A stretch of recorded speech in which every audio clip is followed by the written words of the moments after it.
Welcome to Just Break Up, the podcast about love, heartbreak, and all the relationship advice you don't want to hear. My name is Sierra DeMulder. And I'm Sam Blackwell. And today we're going to answer a letter from somebody who is overthinking his messages on dating apps. But before we begin, that's it, right? That's basically what we're going to talk about. So relatable. That's going to be the episode title because it's just like on the nose, but it's like it's perfectly on the nose.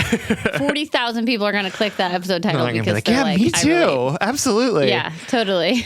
All this to say but before we begin, we just want to give you our Surgeon General's warning, which is that Sierra and I are not licensed mental health practitioners, and both have not been on dating apps for a significant period of time. But both overthink our text messages, Oh, right? absolutely. Or have historically, you know what I mean? Yeah. I'll write a novella just to make sure I have the tone right. Because Absolutely. I can't just send the K. You know what I mean? No, when I tell you I overthink my work emails, that's true. Oh, just that's like a sitting good there one. being That's a good one. do I sound like an asshole or do I sound like I know what I'm talking about? It's just, we're all faking it. A little bit of both. You know? This is So all to say, rude. Sam and I are not professionals. We're not trained in any of this. These are just our mortal opinions. So please take our advice as you see fit. We're only here to offer our humble musings, so hopefully shed some understanding and maybe some laughs about the incredibly rewarding, but mostly confusing experience that is love and or online dating and or digital communication. Love it. You feel me? Uh-huh. Okay, but before we get into that adorable and very relatable letter, first we're going to do a check-in topic. This check-in topic is inspired by a letter, a listener called Mar, whose pronouns are she, her, who's writing to us from Confused Country, USA. Basically, she is struggling with a no contact situation and was hoping two queer strangers across the country could help. Well, we can. For sure. Absolutely. She goes on to explain that basically she has like a huge crush on one of her guy friends. She told him about it. He didn't reciprocate, said he just liked her as a friend. But since then, they did that, like the slide into coupley behavior. Mm-hmm. Yeah. Yeah. Which always seems to happen after one confesses and the other one is like, no, but let's act like a couple now. Yeah, absolutely. Let's go salsa dancing together. And it's like, what? No, that's not a thing I do with friends. So they continue to hang out every single day. And he takes her to salsa dancing lessons. Like, I thought for a second, I forgot that was in the letter. And I thought Sam was quoting some rom-com that I didn't know, but was going to pretend to know. No, I'm quoting the letter. Anyway, they're texting every day, asking me to hang out one-on-one, etc. But recently a new lady friend has been introduced to the friend group, and the two, the guy friend and this new lady friend have started something. They're hanging out and sleeping together, basically. Classic. Classic. So the letter writer is hurt by that, but she, I don't know why I didn't just read this letter. You've literally given every detail that's in this letter. There's no paraphrasing. There's just phrasing. It's just like, it would have been shorter to just read the letter. It's like 4 sentences long. Anyway, I'm just going to keep storytelling my own special flavor.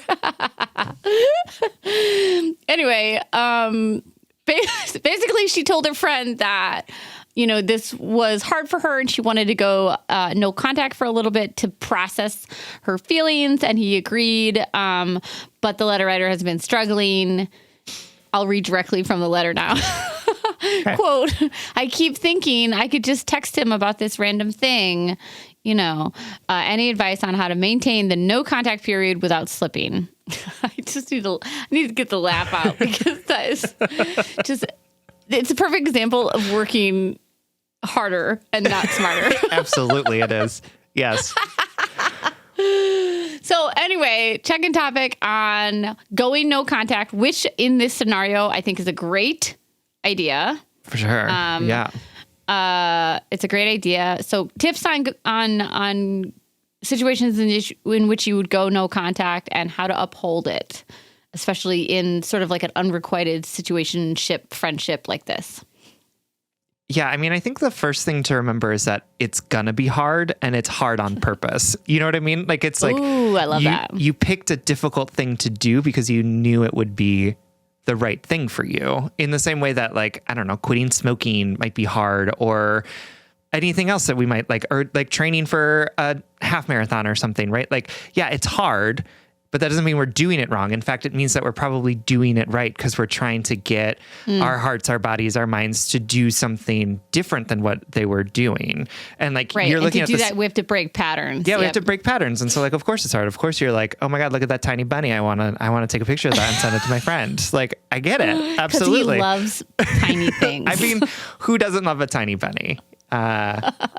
Neighbor of mine hates bunnies, actually. So, but I think like the reality is like, sometimes I think we forget. Like, I think we like go into those situations and we're like, oh my God, it's going to be so good for me. It's going to feel good to put it's going to be so peaceful. Yeah, between me and this person. Like, I'm going to feel like I'm like until really... you realize the distance is only maintained by your flimsy morals. You know what I mean? Yeah, absolutely. And all of a sudden you're like, well. Yeah, and then you're like, oh God, this is harder than I thought it was going to be. And the only way to relieve that pain is to like go back to that person and text them again, whether that's like somebody you have a crush on or your ex or whatever it is. So I think it's important to like help us remember, like, first of all, this is a hard thing that you're choosing to do on purpose because you think it's going to be working for you. And also, like, the only agreement that you've made is to yourself. You know what I mean? Like, you reneging on your promise. Is the flimsiest of agreements in my world. This is like something that I have to remember when I want to go running and I'm like, oh, but I don't want to. And it's like, well, you don't have to, right? Like, you picked this thing, you know, like, it's important for me to remind myself in situations like this, like, you're the one who chose this. Like, nobody chose this for you. Like, you decided that this was the thing that you want to do. So like, you don't have to, but also like, you chose it, right? Like, this is the thing that you have decided. And that helps me actually like motivate myself better, because like, I think some of my like petulance around like, oh, I just want to text this person is like me trying to like lash out at the like world. But then I have to remind myself, like, the world didn't pick this for me. I did. Like, I chose to do this. This was something that I thought was going to be better for me. So why don't I just like keep the agreement that I made to myself, as opposed to like lashing out at like somebody who's making me do this hard thing. Like, no, I picked it. It's mine. Me. Yeah. I'm the problem. Yeah. It's me. Absolutely. Yeah. I think about no contact. I have two things to say. I think no contact periods are really important. I think that they are an opportunity to practice uncomfortably divesting yourself from the false comfort of this person. And I say false comfort because you chose to go no contact because their presence, their lived experience, their choices, like, with no ill intention, were hurting you. And so when you're feeling the discomfort of the no contact, like, there should be like an Olympic sport of not texting an ex you just broke up with or whatever. Like, that takes real strength. I would not place. I'll tell you that much. Yeah. No, I think you totally would. Me, I wouldn't even qualify. You're the one that had to take my phone away from me. Like, you're the one that had to convince me that I shouldn't contact somebody who A, cheated on me, and B, didn't want to be with me. That's right. I had to take your phone and block him for you on your phone. Yeah. I'm not even on the bench, coach. And then I accidentally called him when I tried to block him. Oh my God. And then you didn't tell me for months. I didn't tell you for years. I was like, we're just not going to talk about this. How is she going to know? He's blocked. I think I like even went into your call log and deleted the call. Like, I like that is how much I did not want you to know that I accidentally called him, because I knew you were going to be like, oh my God, now I have to tell him and be like, I gotta tell him it was an accident, that I didn't mean to call him. And I was like, I'm just gonna, oh my God, that is, I'm gonna be a patronizing asshole to this person that I love, and be like, I know better than you. I know better than you in this moment. Well, you arguably do. You 100% do. At least in that moment, I was like, yes, I'm going to compromise my old morals right now. Oh, excuse me. None of your morals were compromised in that moment. Okay, we got to get on task. Sam and I are, for some reason, finding each other very entertaining. Don't know why. Okay, so anyway, you need to, like, this period, you have to tell yourself, the period isn't to find all the crevices that you miss this person in. Yes, that is an unfortunate side effect. But, you need to divest yourself in the false comfort that you get from this person, meaning, like Sam said, when you want to call and tell him about the cute little bunny that you saw, you have to then sit in that urge, sit in that nervous system pang, that desire, that well-worn path, the pattern or whatnot, and say, okay, I'm intentionally choosing something else because I'm going to finally stop romanticizing this person's presence in my life by ignoring all the discomfort and pain that they cause me, right? Like that's what you're doing. You're romanticizing him as a friend because you're like, this hurts less than not having him in my life. But let me tell you, that is a lie that your heart is telling you. For sure. It hurts more to be in love with somebody and hover around them and be treated like you're in a couple, you're in a relationship, than it does to put some healthier distance between you and that person. Mm-hmm. It's going to hurt more now in this no contact time, but you're going to be able to show up more authentically, more, safely for your own heart once you do some of that divesting. And it is work. Like, for sure. Like, in the same way that you invest in a relationship, you have to divest from one. Like, you have to remove your emotional connotations from that person. For sure. And I'm sure you're saying, like, Sierra, how do I do that? Like, I'm not a robot that I can program. I will say absolutely yes. And it just starts with practice. It starts with not calling him when you see a cute bunny. And then by the time you see your fifth cute bunny, like, I don't know what sort of neighborhood you're living in, you're seeing all these bunnies. In this neighborhood, I love it. By the time you see your fifth cute bunny, the urge to call him will be minutely smaller, but it will be smaller. I also want to remind you that the period of no contact is meant to be a time for you to use to clarify your feelings for this person in the context of how they show up for you, right? Again, it's not putting him on a pedestal and saying, I miss this person so much. I wish they were different. I wish he was with me and not this other person. The period of no contact is to speak as truthfully to yourself as possible about what it feels like to be in and out of contact with this person. Like it's the time that you need to take stock of, like, I don't know, what the relationship is bringing to the table. And I'm not trying to shit talk this friend. Like, I appreciate him for being forward with you, that he didn't want to be with you. I feel okay about him taking you to salsa dance lessons. I hate it so much, but yeah, maybe you could pick somebody else to go with you. Uh-huh. But how about this? Recently I had somebody in my community, like, go through, like, they were in, like, a situationship relationship thing, and then they broke up, and then they were trying to figure out how to stay in, how to do, like, the slow breakup and stay friends. You know what I mean? Where they would do, like, a daily check-in phone call or whatever. And I remember saying to my friend, like, I do not check in with my friends daily. I don't do, like, a check-in text message with my friends. I bring that up because I could tell from a mile away that sort of friendship dynamic was unsustainable in the long run. And the period of no contact is for you to figure out what are the parameters that you can have this person in your life within. Do you know what I mean? And still feel good and still be able to show up to the friendship. Because guess what? You won't be a good friend to this person if you can't get over the fact that he doesn't want to be with you and he's with somebody else. You won't be a good friend, right? You won't be showing up fully.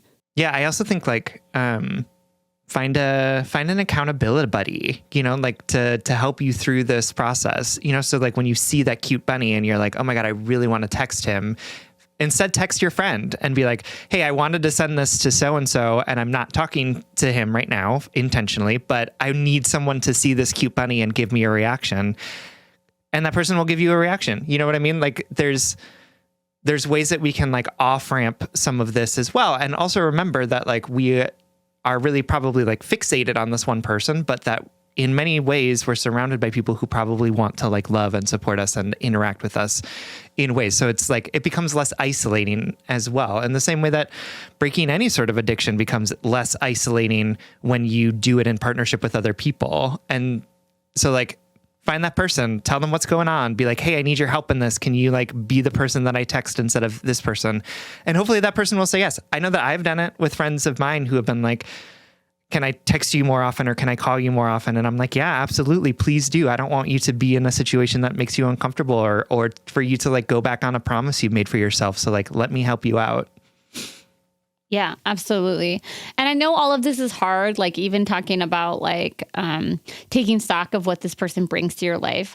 I mean, I know for a fact that I would be like, let me look at my bookkeeping of what this person has brought to my life. All good things, zero bad things. Not a bad thing. Yeah, he's screwing someone else, thing. but that's not a bad thing. That's a good thing because then he's like living his life the way that he wants to live it. And I love that for him. Right. Yeah. And self-sacrificing is just like my morning meal every day. Yeah, absolutely. He's offering me an opportunity to learn more about myself. What a generous guru. But I just want to reward the fact that you and your heart said, I need space from this situation. I need to step away from it because I know that I have the capacity to fold myself into such a contortionist around the people that I love and I want and are unreciprocated by. And it's safer and better for me to put some space between me and this person so that I can like show up better for myself and for them. Kudos to that. Just make sure when like, don't confuse the longing for things to be different with the idea that they actually are different. You decided that you needed space because he's not showing up in this way. And so remember that when you're doing the calculations of like, what does this new relationship look like? You know, sure. We just forget. He poops, and he fucks other people. So get him off that pedestal. Yeah. Anyway, best of luck. Thanks for the check-in topic. Now let's dive into today's letter. All right. Today's letter comes from Overthinking with a Side of Anxiety, whose pronouns are he, him, who is writing from Dead End Conversation Lane. I'm a 35-year-old male, cis, hetero, liberal in a conservative leaning area. Matches are rare for me, 1 to 3 a month. I feel I've internalized the ideas that women owe nothing to a strange man on the internet and that they can be inundated with matches, messages, and the like, that they may not just check the apps very much. So how should a guy that doesn't have other matches to pursue tactfully engage when a conversation abruptly stops? In this instance, we matched on late Sunday night, exchanged a few messages, and then I had to call it a night and said we would start a game of 20 questions the next day. I sent a good morning message with a follow-up question about a picture from her profile and got no response for the rest of the day. What do women want from a guy that's interested in them in this situation? Patience to show effort by following up again? And if so, how soon after? I can imagine myself getting into my own head and saying that if I waited too long to reply, the other person probably doesn't want to hear from me, and I'd hate to lose out on someone because of that. Here's what happened. She opened with a hey there. I responded with good evening. Looks like we've got Iceland in common, and I promise not to ask you to read Dune. If we rule out dragons, what else is left to read about? I loved her response. Oh, so many things. The possibilities in a sandworm-free life are endless. I replied, I could try to guess 20 questions style. Sounded like we were headed in the right direction with, what are we guessing? Because I love 20 questions. Then I figured since I was pretty wiped, I should probably not get too deep into it and sent, last book we read or book we're currently reading? You caught me right as the dog came for bedtime snuggles, though, so I'll give you plenty of time to choose, and we can start whenever you're ready tomorrow. I followed up in the morning with, good morning. Hope you had a good sleep. Is that a Richmond shirt in the pic with the pup? I'm headed there this weekend. I have picked apart the wording of that last message of the night, and I don't love the way it came out in hindsight, but I also feel like I'm overthinking it. I made the assumption that she would be available and interested in starting the game the following day. That should have been an invitation instead. All right, my darling overthinker. I am so grateful that you wrote us this letter. I'm grateful that you are a listener and you trust us with this question. Online dating is so particularly challenging, as is a lot of digital communication in this digital era that we live in. Because you've actually explained this really beautifully before, Sam, about like tone, right? Yeah. That's something we talked about. Yeah, we just assume that like most of our communication is through the words that we say, but actually a lot of it is in nonverbals, including how the tone, including whether or not we're pausing and how we say the words, including like what our bodies and faces are doing when we're communicating. And like all of that is missed when all we're doing is just sending each other words on a screen. Yes, exactly. So this is all to say, we miss a lot in digital communication, and adding to that, like online dating in general can be so challenging. And it's particularly challenging to not take every rejection or every dismissal or every unresponded to message as criticism to ourselves. It's so hard to not internalize it. But Sam and I really don't want you to, because we think you did a great job in the DM. So we are going to affirm you. We are going to encourage you to continue to put yourself out there and hopefully give you some perspective that makes the overthinking of this process a little bit harder for your darling overthinking brain. But first, we have to take a very quick break. All right, everyone, welcome back. Yeah, absolutely. So reading through your texts to this person, they sounded very cute and charming. I think if I had gotten that too, I would have been like, oh, cool. This person actually like love has the effort, a personality. The investment. Yeah, absolutely. Yes, exactly. I'm talking about things that are actually on your profile as opposed to just being like, hey, what's up? What are you doing? Right? So I think that is really great. And of course, I think in any interaction we have with someone, we can always look back and be like, ooh, I wish I would have said that different, or whatever. And I want to acknowledge that is good for us to look at the things that we do and the things that we say and ask ourselves okay, well, what might I have done differently? Or knowing what I know now, how might I want to try something? I think that piece of self-awareness and self-growth is something that we should always keep. And we can go into overthinking so fast in that line of questioning, right? Where instead of thinking about okay, what am I doing? What am I feeling? What do I need? Instead, we're thinking oh, I wish I could go back and change this, right? We're living in the past or we're living in the future, right? As opposed to what is happening in this particular moment and how are we feeling about what's going on? And it sounds like you are feeling hurt by this person that didn't respond to you. Maybe you're feeling a little rejection from the fact that she went dark on you. Frustration, perhaps, with the fact that you're living in an area where you're not getting too many matches, and that can be really challenging. And even that feeling of I know that dating is so fucking hard in so many different ways, especially online dating. And it can be so frustrating to be I'm putting so much effort into this. I'm crafting so much response. I'm trying so hard to say the right thing to get them to keep talking to me. Yep. Absolutely. And then blew up in my face again. Oh my God, I deeply understand that frustration. And I think a lot of people feel that way with their frustration in dating. I was just watching Love is Blind, and there's a person was I'm so tired of putting all my effort into people and having it not work out. And I was that is so deeply relatable. We're all just trying so hard with each other, and then unfortunately, so much of dating, so much of how we communicate with each other and how people respond to our communication with them is outside of our control. It's not, we can try and mitigate for every variable. And also we're so complicated and we live such deeply complicated lives that it's not going to work out sometimes, no matter how hard we try. And that sucks for sure. And I want you to kind of sit in the suck of that rather than trying to like go back in time and fix what you did wrong, or be like, I need to be in some sort of future state that I'm not there yet. And how do I get there? And instead being like, man, this person that seemed really cool, like didn't respond to your message. That fucking sucks. That's a blow. Absolutely. I'm so sorry. Yeah.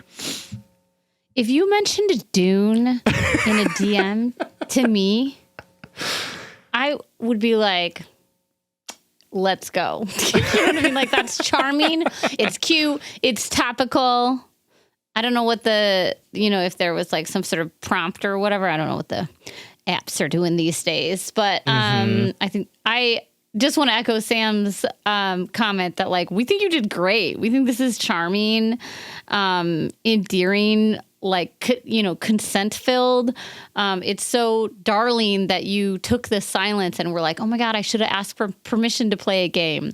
No. I mean, like, sure, if you want to pick apart every choice you made in this, syllable written text message or DM, you could have asked. And also, the flow of casual conversation is, let's play a game, or whatever. Like, it's charming that you're analyzing yourself like that. And also, I wonder what it would feel like to live in a body in which you wouldn't self-internalize everything that happened as an opportunity to critique yourself.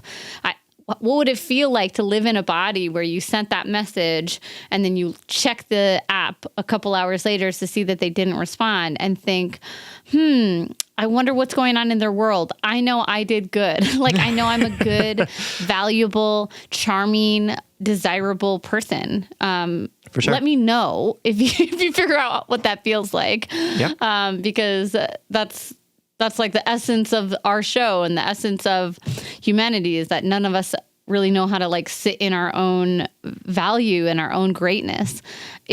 I was so drawn to this letter because I was like, oh, this is really cute. Like, this is a great message. You did great. 10 out of 10 on my thing. For sure. And I do think that we have this habit of, like, when things don't go the way we want them to, we hyperanalyze ourselves. We are in the era of self-help. We grew up reading self-help books.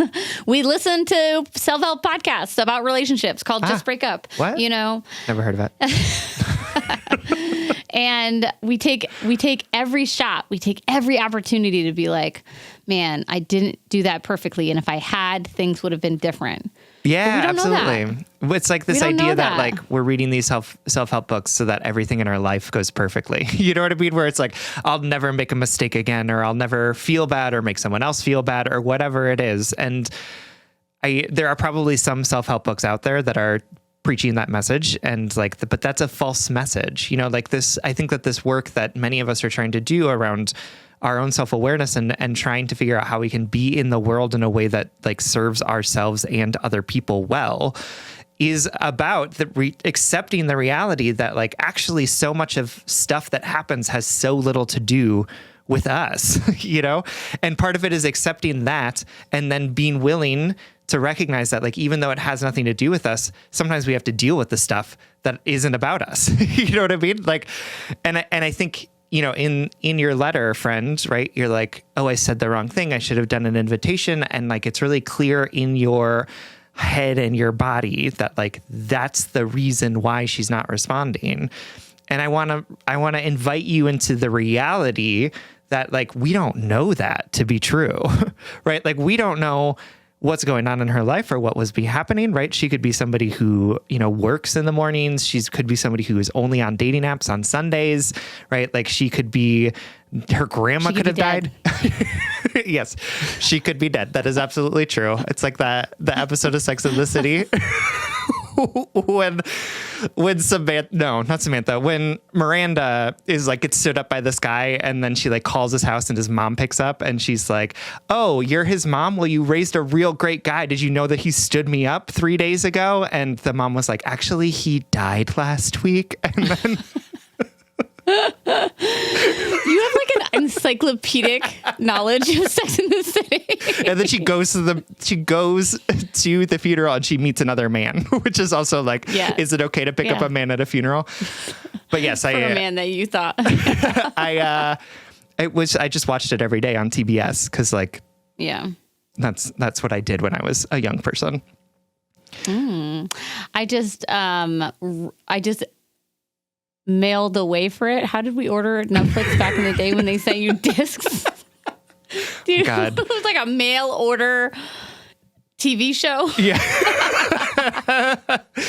Oh no. All of our young listeners are like, what are these two weird people talking about? You did it online, right? Yeah, you went online and then they sent you the discs and then you you put it in your DVD player and then you watched it. My friend, I'm confusing it with those like 100 CDs for $1. Oh, absolutely. Or whatever the fuck that was. The first subscription scam. That was totally. the first one where it was like you would get like 7 CDs for 25 cents each. And then like you would be charged monthly after that. And if you didn't call to unsubscribe, they would just like charge you. And then your parents would get really mad at you. At least was my experience. Anyway, this is all to say, sometimes you subscribe and you win, and sometimes you subscribe and you get charged. Yes, absolutely. Just try to make it work. For sure.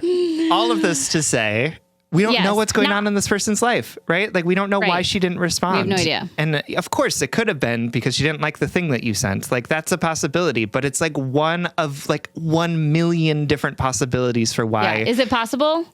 For sure. Is it possible? Yes. Is it likely? Is it likely? No. There's like so many other reasons why this could be happening. And so I think, go ahead. I also want to talk about and acknowledge the fact that I truly think that the pace of the internet and online dating and the way it moved from like this way to find connection to this way to I don't know. It's like it gamified dating online, right? Like swiping and stuff like that. It has cheapened the currency of communication online. Do you know what I mean? So I want to highlight that because when you put all of this thought and effort into your message, you are operating under one mind frame about communication and effort in this communication relationship, right? Like you are entering it as though this is a person that you're sitting across the table from and that you're like invested, right? And the other person might be looking at this as a message from a somewhat stranger that they don't have any onus to, or they don't have any responsibility to, right? Like you might be writing those messages, scripting them as though you're sitting across a coffee shop table from them. And they might be like, oh, this is a person passing me on the street, just saying a comment. And I can choose whether I can respond back or I can just keep walking. Like why I'm trying to say is that like, is that right? Not necessarily. Is that possibly true? Maybe. You're approaching this conversation with a different currency, of importance, right? Not that they don't think that online dating is important, but I'm just trying to like explain it in a way in which you're like, that you don't see this as an automatic rejection of the self. Is dating hard? Yes. Does it almost guarantee rejection? Yes. Because you have to put yourself out there and not everybody is for us and we are not for everyone, right? But I'm trying to like soften the blow to remind you that like, it's not that they saw this carefully crafted message and thought, well, that's not good enough for me to put the effort back in. Mm-hmm. It's that they may be measuring the effort differently, right? Sure. They might see this as a casual whatever. And you're seeing this as like, I'm trying to open a path to vulnerability, connection, intimacy, whatever. For sure. Or their grandma's dead, or they work in the mornings. Like, what's different about I literally just thought about this the other day. A friend of mine texted me like this long, really thoughtful text. And 2 years ago, I would have responded to it immediately. I would have sat down and crafted out my response. But I got it at 4:30, right? You know what happens at 4:30? My wife gets off from work. Yeah. We socialize as a family. I have to cook dinner. I have to feed my child, clean her up, get her ready give her a bath, pass her off, throw her to my spouse so that she can get her in the bed. And I can't sit down and respond. I had like an editing session that night with my poetry class. I didn't respond to that message until 9:00 that night. And I got it and read it and appreciated it hours earlier. Whatever. This is me just sharing a glimpse into my evening routine. Years ago, I would have responded immediately. And this time I just kept thinking, I absolutely cannot respond to this right now in the way that makes it meaningful. Yeah. I got to tell you, the day that I found out that people view text messages as like real-time conversation, like just blew my mind. Cause I'm like, 100%. it is an asynchronous communication form for me. Define that for the fine people at home. And by that, I mean me. I know what it means because I had to Google it, but like, I didn't know what it means in the very recent past. Asynchronous as in like we're not responding. It's not a conversation that's happening in this moment, right? Like it's an asynchronous communication, which means that like I send you something and then when you are ready, you respond to me, however long that takes, right? Like we're not having a back and forth. And then I was texting with a friend and I was like, God, I can't put my phone down because they keep responding back to me so quickly. And I was like, oh, we're having like a conversation. Like this isn't just us sending each other messages back and forth that we will respond to at some point. And it was like a real like moment for me to be like, oh, probably everyone in my life fucking hates me because I don't respond to text messages like in a way as if we're having a conversation. And that's a great example of catastrophizing. Which our letter writer might be doing. I was like, no wonder all of my friends are secretly mad at me all the time. Like, this is why. We are. I'm the president of that club. Just kidding. I'm the secretary. Great. Yeah, of course. You're a writer, so that makes sense. You're good at putting those words down. Yeah. Today, Sam took. Yeah. The president is Peter. It's just me and Todd. It's just me and your cat. All right, y'all. Sam and I are obviously like in a mood today. But to our letter writer, I just want you to know, like in all sincerity, I think you're doing great. I think these messages are charming. I think they're attractive. I think they're inviting. And not everybody's going to show up to that barbecue in the way that you want them to, right? Don't know why it became a barbecue, but now it is. And we don't know why they're not there, right? There's 100 reasons why they're not there. And I would say like, and to be clear, I'm not a woman who dates men. So like, Sierra, you can gut check this. I'm ready. I would say reach out to her one more time, right? Like next time you see that she's online. Gut checked. Okay, great. Just like, and again, not in a creepy way of like, why didn't you respond to me? But in a way of like, oh, hey, talk about something else that's been going on or ask another question, right? Like, oh, good to see you again or whatever, right? And if she doesn't respond to that, like leave it, like I think that's an indication that like conversation is over. But I think it's not weird or creepy to like next time you see that she's online, send a message to her and see if she responds. Right. Yeah. As long as it's not creepy and like, right. Like we're talking like, don't be weird about it, but like, send like a very thoughtful message, which you seem to be good at. Right. All right, my love, please keep putting yourself out there. I know it's exhausting. Take breaks when you need to. Re-listen to this episode to know that we find you attractive, charming, consensual, thoughtful, and desirable. We really do. And we want you to feel good about yourself before you revert to the, well-worn theory that something has to be wrong with you. It doesn't have to be you. We love you and we hope this helps. Absolutely. Thank you for writing. All right, everyone. Thank you so much for listening. If you would like more unhinged content from us, it's even more unhinged on our Patreon. For as little as $5 a month, you'll get an additional bonus weekly episode. That's patreon.com/justbreakuppod. You can slide into our DM, send us your favorite relationship memes, but most importantly, you can submit your questions about all matters of the heart at justbreakuppod.com, which is also where you can find our merchandise. Please remember to like, follow, subscribe, give us a 5-star rating and review. This literally keeps our mics on and helps us reach more brokenhearted souls who need 2 random strangers giving them relationship advice. Just Break Up is a production of Duvid Media, original music, recording, editing, producing, all magical things by our good friend Spencer Worth Davis. Make sure to check out his music and his podcast. And remember, Instead of jumping to that well-worn conclusion that there is something wrong with you or that you did something imperfectly that would result in things going not your way, practice this week assuming the best of yourself in addition to others. I sent a perfect message.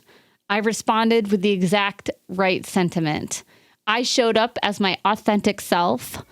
And that's all I have control over is how I show up. And I did it really well. It's not up to me how other people respond to me. And if all else fails, just break up.